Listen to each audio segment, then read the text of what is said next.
Alors la dernière fois que les deux étaient vraiment potes, c'était à peu près en 2013, lors du OVO Fest. Diddy et Maze étaient les guest stars du festival, et même avant ça, on les voyait souvent ensemble. Mais quelques années plus tard...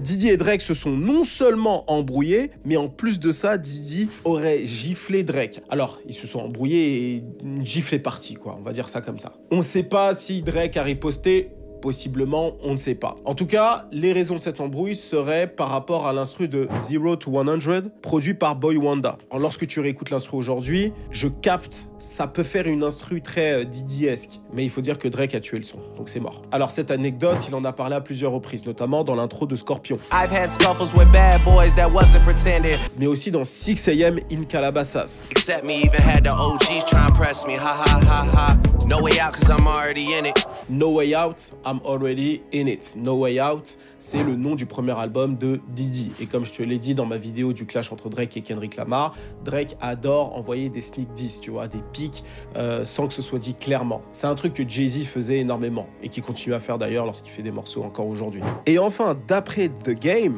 Diddy aurait même essayé de faire un guet-apens à Drake à LA. Il semblerait qu'il adore cette ville pour faire des dingueries. The Game aurait prévenu Drake et sa clique du piège qui leur était tendu. Et il en a parlé lui dans le morceau 100, justement avec Drake en featuring.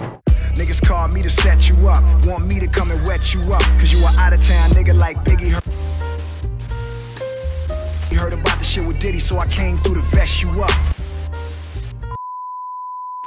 And I got a vest for 40, a vest for Hush, a vest for every nigga with an owl on his chest and what. Et justement, lorsque tu connais ces histoires et que c'est bien documenté comme ça, dans la musique, par interview, etc., est-ce que tu penses vraiment qu'un Drake va mettre sa carrière en danger, potentiellement se faire humilier par l'un des plus grands rappeurs de tous les temps, j'ai nommé Kendrick Lamar, pour simplement défendre un mec qui a essayé potentiellement même de le tuer? J'en doute fort. Et d'ailleurs, K-Dot lui-même en a parlé dans son clash d'Euphoria. Donc déjà, rien que dans la phase 1 du clash, Puff Daddy a été mentionné 2 fois.